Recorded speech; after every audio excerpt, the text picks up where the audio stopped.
black heavy duty trash bags, an axe, a saw, some tarp, rope, duct tape, lye, Oh, cement, bags, clippers, Charcoal.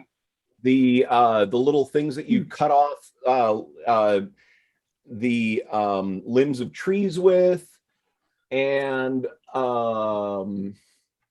lots of the fuck did I just walk bleach, into? lots of bleach, and you don't have to explain that to anybody.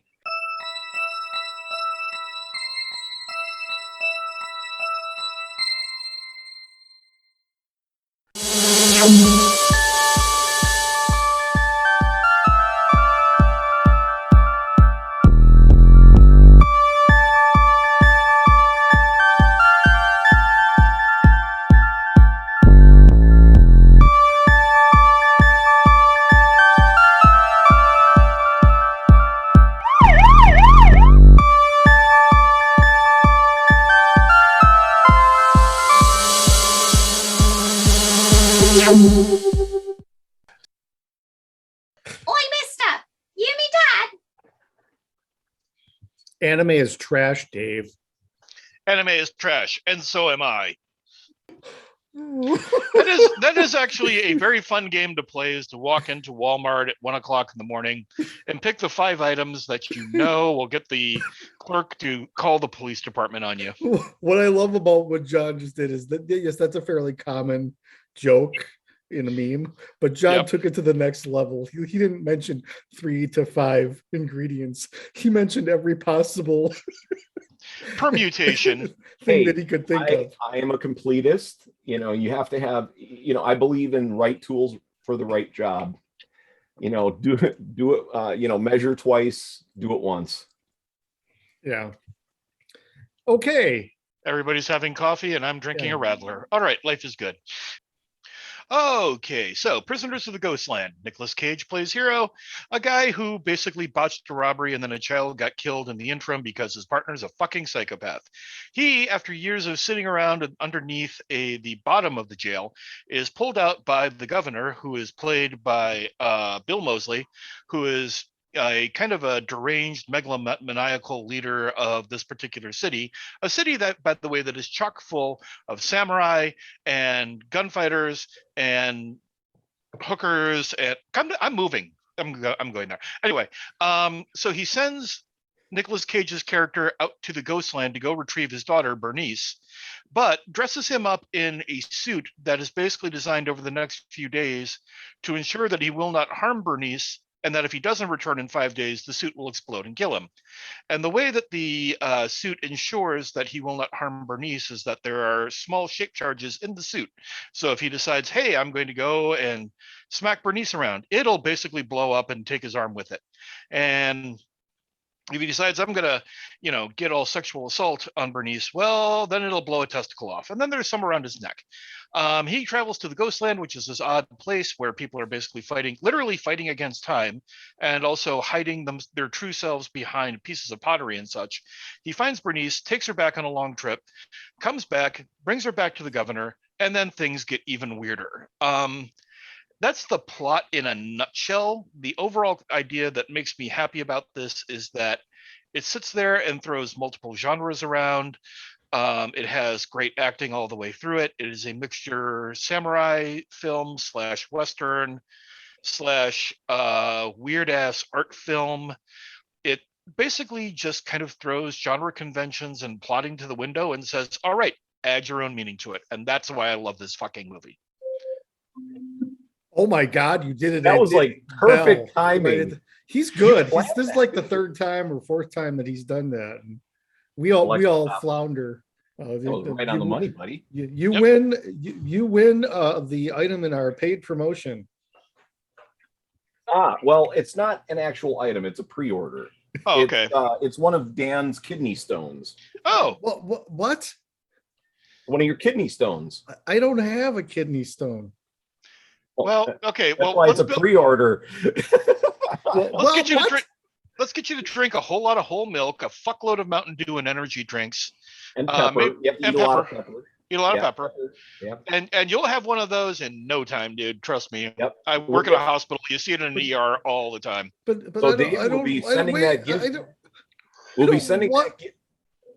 Dave will be sending that gift out to you in 3 to 5 years. I don't Okay, want sounds- a kidney stone. Look, don't make us have you put on the special suit. Exactly.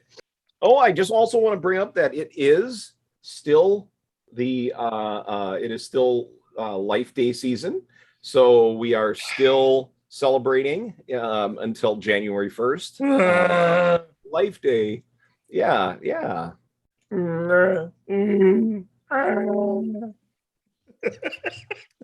Fuck it, I'm joining We the are Empire. ready. We are ready. We are ready. Okay. But, Okay. All right. So the film, I love how so much of the film is basically set up through flashbacks to what happens with Hero and the bank robbery that goes south. Yeah. I love that there is the ongoing trope that is kind of a mixture of the spaghetti western and the samurai film of the samurai and or the gunslinger who is not happy about the boss that he's working with, but for whatever reason, in this case, because the governor has his sister, he's working for him pretty much under duress. And I just really enjoy, first of all, the casting. I think Bill Moseley is absolutely amazing in this film. Yes. That's the Just- Kyle. Every time he comes onto the screen in his white suit and everything else, I want to shower. Just like the way that he acts and the way that he treats everybody around him. And yeah, he's his original walk on was pretty amazing. They've got this, big white limo Texan Cadillac, and a whole entourage of people chanting and clapping as he's being driven into town. He's literally surrounded by a group of women dressed as geishas who are all sitting there chanting "Governor" and then clapping 3 times. Yep. And like literally this shot goes on for like what, 30, 45 seconds? It is Yeah. a It's a long ass shot. Yep. Yeah. Yep. I don't mean this as a criticism. That's actually one of the things I like about the movie, but it is almost a verbatim remake of Escape from New York. Yes. With a lot of Big Trouble in Little China thrown in. Mhm. And City of Lost Children. yeah. Oh yeah, that definitely has, especially when you hit the Ghostland. Oh my god. Yeah. It Kill Bill. There's some Kill Bill. But the strongest influence, not visually necessarily, but plot wise, would be Escape from New York. Yeah. I got the only thing missing for me on the whole of this was, and not that the score wasn't really good. I actually thought the score was pretty good, but the only thing missing from this would be a John Carpenter score, because it felt to me like John Carpenter had made this. Okay, so we get a copy of the film and then we just basically remove the score and then you and I pull out our sense and go nuts on it. Okay, we'll rescore the movie. That's pretty interesting, because Ghostbusters Afterlife, I just saw that yesterday, and I just want to say that it's the same type of deal with that. Is the score is very reminiscent of the original series, and I wouldn't redo the score. However, the soundtrack I would probably do some playing with. Like I'm gonna give you a big spoiler here, so if you don't want to hear it, cover your ears. The big scene at the beginning leads up to the perfect moment where the Ghostbusters theme song begins playing, right? Something happens and you hear the snare drums start up from, who you're gonna call, and it doesn't happen. It doesn't happen. Oh. It's like, and I sat there grumpy in the theater for like a full 10 minutes. Like I was enjoying the film, but I was grumpy because Jason Reitman didn't say, no, the Ghostbusters theme has to go there. And it's not a rights issue. It's not a rights issue. No, because they do include the Ghostbusters theme at the end of the movie. Yeah. There's too much of this less is more thought with filmmakers today. I always feel the way that Paul Verhoeven feels and Stuart Gordon felt, which is more is more. Yeah. More is more is more is more. Well, in Ghostbusters Afterlife, there is more. And I in know. Prisoners of the Well, it Ghostland- sounds to me like there's more of the same in Ghostbusters, but we won't get into that. No, it was a worthy film, and they're setting it up for a new series. I know they fight Gozer again, don't they? Yeah, they fight Gozer again, but it's a different situation. It's very much similar, but yes, I mean the storyline is very similar to the original Ghostbusters 1984, but there's enough new that they're setting up for a new Ghostbusters series. Okay, so this Hey, is John? not Prisoners of the Ghostbusters Land. This is Prisoners Yeah, I was going of to the say, what Ghost movie Land. are we reviewing here? Yeah. Anyway, Stop pouting like that. Move on to a Yes. new form of pouting, or I'll smack you right through the screen. yes, we're here to review a good movie called Prisoners of the Ghost Land. Sorry. You haven't even fucking seen. I don't Afterlife have to. yet, I so don't you have- shut the fuck up. I saw the It's a I'm- movie. I I'm saw gonna the go- I'm gonna I go saw see the it this week. trailer. I saw the I'm gonna trailer. pull one out of David's pocket here and go. I'm gonna reach through the camera and smack you on the nose if you don't knock it off. Yeah, you already got my kidney stone. I don't give a fuck. all of us with our rolled up newspapers, waiting to whack somebody on the nose. It's just who we Yes. are. Yes. All right. So Prisoners of the Ghostland. Dave, how did you come across you saw this in the theater? Yeah, this was playing at the local Oh. Alamo, and I check it on a routine just to see what kind of weird stuff they're playing along with all the other things. And I went, that title looks interesting. And then I just read the summation and I went, Bill Moseley and Nicolas Cage in the same film, chock full of samurai and gunslingers. Fuck yeah, man. Let's do this. Do you Yeah. guys get the idea that the entire world is not like this? The entire world of this world we're in, or the Yeah, entire in world of the Prisoners of the movie? Ghostland, I get the distinct feeling that the entire world is not like that. Well, oh, sorry, Dave, go ahead. I don't know. We probably are going to hit the same idea. But for me, I think that the entire idea is that it has an otherworldly feel to it. Like everybody, the Ghostland is kind of where you go to for an indeterminate, kind of like an indeterminate, this is where your soul is going to stay for a while until you determine where you're going. And that the town that they're in is basically waiting for a big war in heaven. Because it's heaven for a few people, but it's pretty much hell for everybody else. And the idea that you have this kind of like misunderstood demonic character in Nicolas Cage coming in to upset the apple cart was kind of one of my bigger like metaphorical takes from the whole thing. Well, to That's me, really I mean, the line in the movie that kind of like makes the movie really good rather than just something that has a lot of good elements in it is when he says, I thought the ghosts were to haunt me, but they needed my help. Yes. I So thought the one. And he Oh. winds up being the person who guides everyone out of the Ghostland into all of this. Hmm. Also, the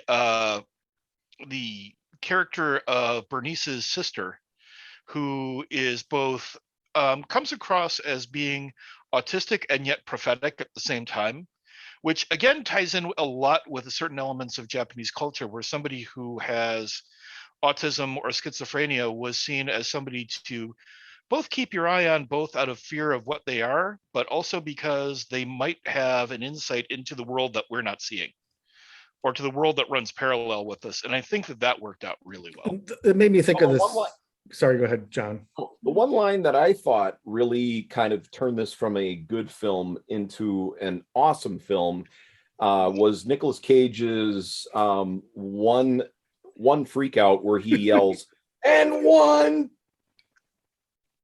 tentacle! Yes. Yes. Watching That was Nicolas Cage get taken apart in pieces as he's going through all of this. Yeah. I thought of the Those were six. very small shape charges because they didn't do a whole lot of damage. Yeah. I'd be insulted if they made the costume for me and they made those that tiny. Well, with your costume, Dan, they would have only included one shape charge. Would have been No. would have been a lot less materials needed. Anyway, my thing is, I was thinking of The Sixth Sense, how the tone of that movie is the ghosts are scary until the moment when he realizes that he needs to help them, and then they become friendly or they become less threatening, and that's Well, kind of what happens in this movie. Yeah, I see that. I mean, part of it is that you get the feeling that during the bank robbery, and as more and more of what happens at the bank robbery is revealed, you realize that he's a criminal mostly out of necessity, but he's a criminal with a sense of honor. Mm-hmm. And that once he has that suit on, it kind of forces him to find that sense of honor and purpose again. And then once he actually gets comfortable with that sense of honor and purpose, the suit almost becomes, in terms of a driving force, becomes less and less important. Did you get the a similar vibe between him and his partner in the bank robbery that George Clooney and Quentin Tarantino had in From Dusk Till Dawn, where Clooney is doing the bad thing, but he's doing it out of necessity, and Tarantino is just the madman psycho that he can't control. And he's, he feels something for him. He's trying to keep him on the right track, but it's just not happening. Yeah. It has that kind of whole, I'm going to link this film up to a kind of philosophical art movement, but it really is a very, very postmodern film. How many comparisons have we made so far between Dusk Till Dawn and samurai films, Escape from New York, and everything else? It took all of these elements and then said, here, let's throw some mushrooms on it, and then made something that is actually more than the sum of its parts. The weirdness makes it work. Throwing all of these elements. Yeah, the songs, the stories, the chants. I love the fact that there's a group of women that almost narrates the setting. And that's another one. They're like a Greek chorus. Yeah. I mean, it's amazing. It's amazing. It's almost operatic, Yeah, it's for a film that was clearly shot on a relatively low budget. They do amazing shit with this. I am completely blown away with a lot of the look. I was like the bad guy's lair is more seductive looking because it's very visually colorful and everything. Then you get into where I guess you would call in Star Wars parlance, the rebels. They're out in the desert, and it's like it's very oppressive. They're actually now. I have a question. The clock was there actually? So the clock does blow up if they don't attend to it. But couldn't they always have backed off from the clock together and just watched it explode? But so were they kept in line by the threat of something? The threat of something the governor had told them about it, or? I think that's part of it. I think that part of it is just simply a lot of our life is driven by the fear of what might happen, and it's the fear of that, not knowing the severity or extent of what might happen, that kind of keeps us more or less in line. And then when they finally just let go and say, all right, let's let the inevitable happen, they're able to escape and be free again. So back to my question from earlier, because it never really got answered, is do you guys feel, if you're looking at the film from a just face value, do you believe that the whole world is like this, or do you get the sense that the whole world within the movie? I think the whole world. So if we're talking about the world outside of our story, like I imagine there's areas where this is not a problem, and I imagine, but in most places there's a variation of this, just like in our world. There's variations of this all over the place. It's just this is more colorful and more well illustrated. But I mean, this is clearly. Even though it's on the horror channel Shudder, it's more science fiction to me because it kind of relates to our world a lot in the way that it. It's got a real kind of dark fantasy vibe to it, and I think that the other comparison that you can make, if we're going to view this as part of the world that we live in, then the best example I can make is like a company town, where one person or one entity pretty much just controls the whole damn thing. A non-genre movie that kind of has this vibe is the Stallone flick Copland.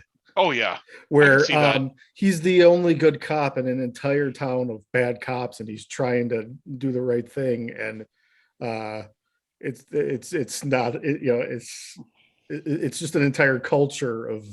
So that's what this movie has, is layers of a culture of corruption that are just worse and worse as you go. So you have your bad guys who are keeping you from leaving, but they're kind of controlled by everyone. It all kind of comes back to the governor. Yeah. So he's spreading it out. Like he makes everyone else have to, he makes everyone else have to do things they don't want to do to keep everybody in line. Especially Toshi, or is it Toshihiro?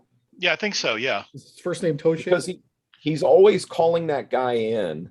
Yeah. Every time he gets into any kind of trouble or wants anything done, it's Toshihiro. But he obviously has honor as well.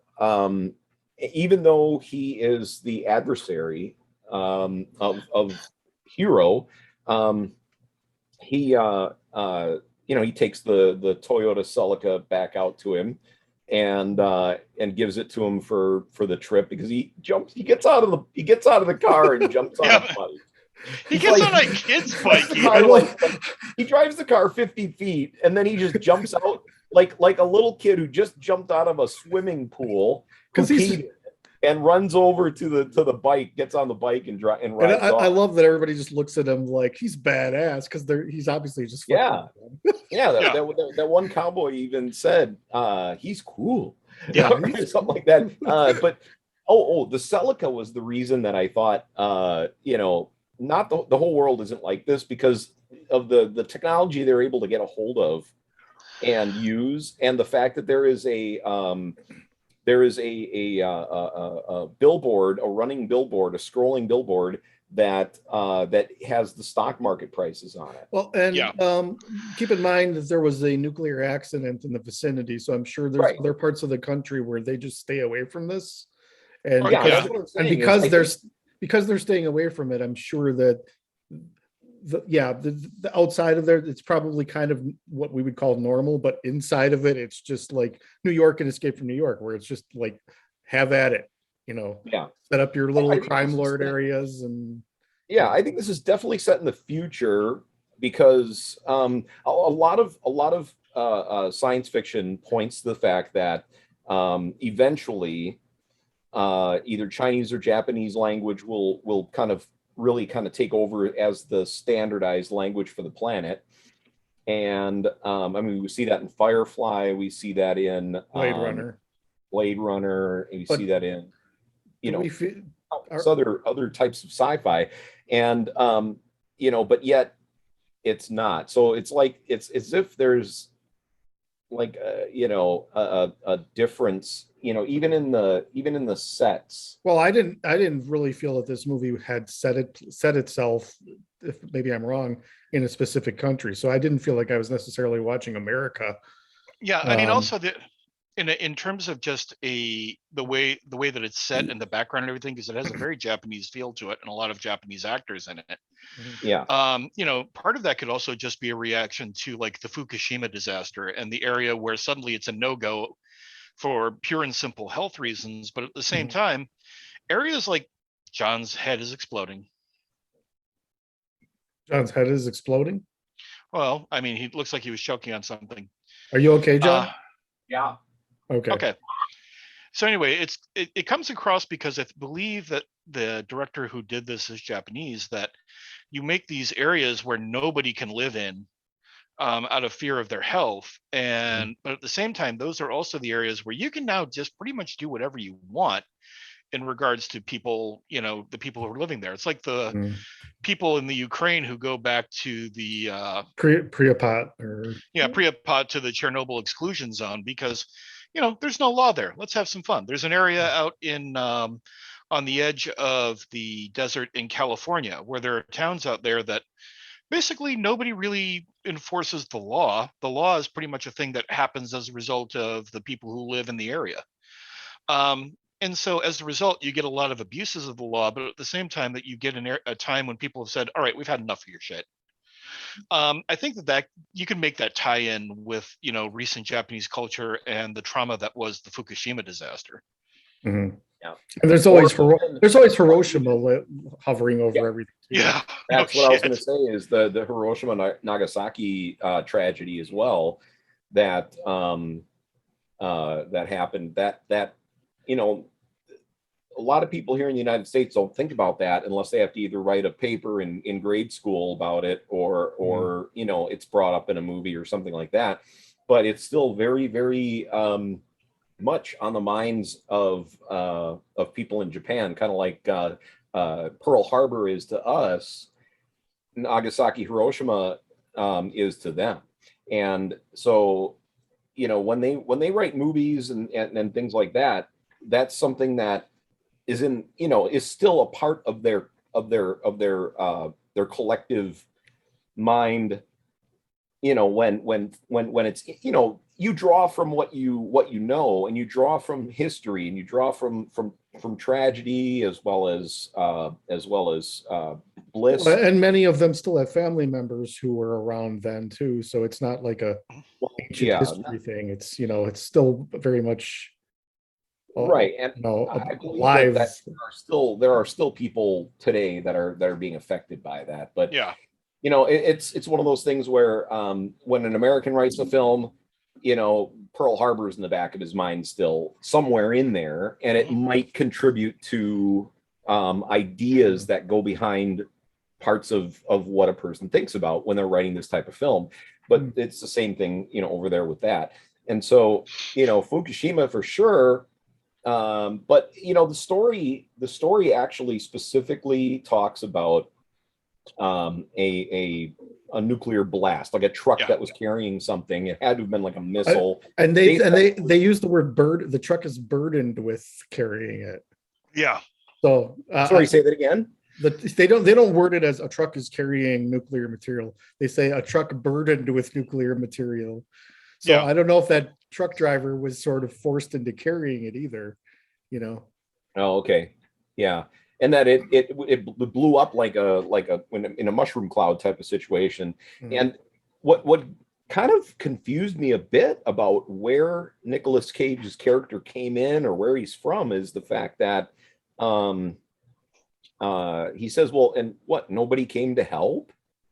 And so that's where Dave's idea of this being a place that people go, like a purgatory kind of situation, if you're thinking of it from that point of view, or maybe even a place where the worst of the worst go. Well, if you're talking about a lot of it, and I'm not going to pretend I know a lot about Asian culture or anything, but in a lot of the films that I've seen, ghosts are not treated in the same way that they are here in American films. No. They're not necessarily scary or hauntings. A lot of them are, it would be what we could call memory, a visual representation of a memory that's haunting you or something like that. And so I think the ghost thing is a metaphor. I don't think this whole thing is actually taking place in purgatory. No. I don't either. I think that it's a metaphor for it, like Dave was saying. I just want to touch on this Escape from New York thing, and you guys can get back to that in a minute. But Escape from New York has a deleted opening sequence that you can see it on the DVDs and stuff, but it hasn't been released in the movie, where Snake Plissken robs a bank, and that's how he gets caught, and that's how he's in jail. So it's very Escape from New York almost from the beginning. I don't know. I think that the film, to me, I kind of view the entire film in the setting as, I was kind of back and forth on the idea of, is this a real place in a world that we all live in? And I thought, okay, that's kind of interesting. But I also love the idea of using the entire space as a purgatory metaphor. And also, I'm going to go with the idea of heaven is hell and hell is heaven, with the area, with the city where the governor lives and all of this, where he's created a heaven for himself, but it's hell for everybody else. And I think we've seen enough of that in like real life to go. I mean, we've seen plenty of places where somebody's like, well, I'm having a good time, and everybody else is like, yeah, and we're supporting you, motherfucker. What? Bill Moseley's character is literally psychopathic in that the people around him are basically just instruments for whatever it is that he wants to enjoy. I think that he's shocked at the end of the film when everybody kind of turns on him. It all has to do with, in a lot of these dystopian situations, as well as gangs, as well as the mob, all of those things, there's one person at the very top, and that person has things that he's willing to share with those who are loyal. And you have to do bad things to be able to take advantage of those good things that this one person at the very top is giving you. When those bad things begin to outweigh the good that you get out of it, that person is useless. Yeah. And that's exactly what one of the geishas yells at him: "You're useless," when they're stealing his stuff at the end. And so it's that's just a truth about those kind of situations, that when that person at the top, when what he's offering you no longer outweighs what's happening to you, they're useless and they're no longer powerful. They base their power on what they dole out, and and once that dole is no longer good enough. It's one of the things that always bothered me is that I always thought The Godfather is a good movie, but it's very it's a criticism of that lifestyle. And then after a while, it became sort of like people don't look at it that way anymore. They look at it as sort of well, everybody views themselves as being the next master and not the next potential slave. Yes. So when you're viewing The Godfather from the perspective of being, one at the top of the Corleone family, hey, that's a pretty good position to be in. If you're viewing it as being somebody who is on the wrong end of a protection racket, it sucks to be you. Yeah. And I think that there's one of the things that you see in this film is the people out there who are living in the city who have to live in this thing where, vice is strongly encouraged, whether or not the person on the other end of your vice wants to be a part of it or not. They have no choice. Yeah. This is how you survive. This is how you make money, by basically doing the wishes of the governor. And I think that that's something that, if you're the governor, that's really fucking cool. If you're one of the women who works in the brothel, it kind of sucks to be you. Well, but however, they were all obviously in fear of him, but they all still, in a way, loved him because, when, for example, he's arguing about the fact that it's been 2 days, they're not back yet, and he's freaking out, but the women are all still giddy about the fact that he's there, and he's like, "Do you understand the words I'm saying?" And they're like, yes, governor, yes, governor." Yeah. And then, because he's happy with somebody who supported him there, he passed out all these little trinkets and stuff. But is that love, or is that performance to get that, to get I think that doling out? It's both, because it's Stockholm syndrome. Oh, sorry. Here's my thing about so all of that stuff started out. That whole genre started out as a warning against getting involved in that sort of thinking. It has morphed into almost a heroic kind of thing where people want to be the Godfather, people want to be a good fella, people want to be Scarface. Maybe because they want their face in a mountain of cocaine and they want all these chicks around them, but they're missing the entire point of the story, which is that this sucks to be anybody but that person. Yeah. And in the end, it also just sucks to be them. I mean, Tony It Montana does suck to be them. well. Why do you think these movies exist? It's because they know that you're going to start out thinking, how cool is it to be that guy? How cool is it to be this person or that person? And then you really kind of have to get a sense of letdown over the course of the movie or the series, where again the shit that person's doing outweighs the pull to be like them. Even in you look at who would want to be Donald Trump. Not me. I don't need his billions of dollars or his gold toilet. I don't want to be I would rather be in the situation I'm in right now than be a billionaire but have to be like Donald Trump. Yeah.